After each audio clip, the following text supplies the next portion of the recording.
on, go! He's coming out this door! Frightening moments from inside a California nightclub where police say a former Marine and war veteran shot and killed a dozen people. Good evening. I'm Sine Simpson. Thanks for joining us for this special web edition of Fox 5 News at 10. First tonight, a moving memorial for those killed.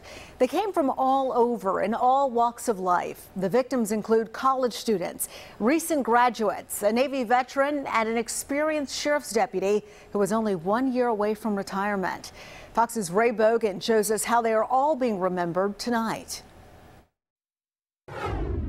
For a town of 100,000 plus people, it's everybody knows everybody. A public display of grief after a mass shooting.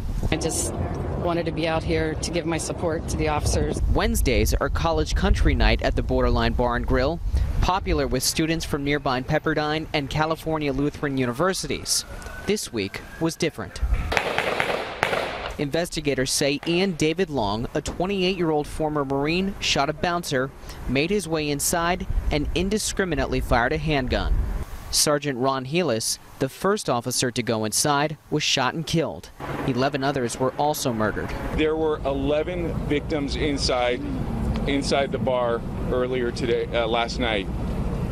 Those victims have been identified, and their family members have been notified. Another victim, Jason Kaufman's son Cody. Kaufman emotionally remembered Cody soon after learning he died. Last thing I said was, "Son, I love you." State, local, and federal investigators are searching for answers. They say the gunman, who served in Afghanistan, likely killed himself. They also say he may have suffered from PTSD, but wouldn't say that was the motive. Why would someone come into some place where people come just to have fun? This is the safest city in America, and take note, it can happen anywhere. And that was Ray Bogan reporting for us. Tonight, we're learning more about the man behind the shooting. Officials say even Ian David Long was a former military machine gunner who enlisted in the Marines when he was 18 years old.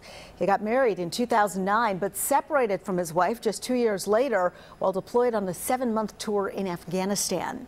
His service lasted nearly 5 years. He was reportedly honorably discharged with the rank of corporal in 2013. Authorities say the 28-year-old most recently lived in Thousand Oaks with his mother. Now, neighbors told investigators they'd hear long, aggressive fights between the two. Police say they visited the home back in April when a neighbor called 911 reporting yelling and crashing sounds. A mental health expert was called to evaluate Long, but cleared him. And stay with Fox 5 for continuing coverage of this tragedy. You can get updates anytime on fox5atlanta.com and on the Fox 5 Atlanta News app.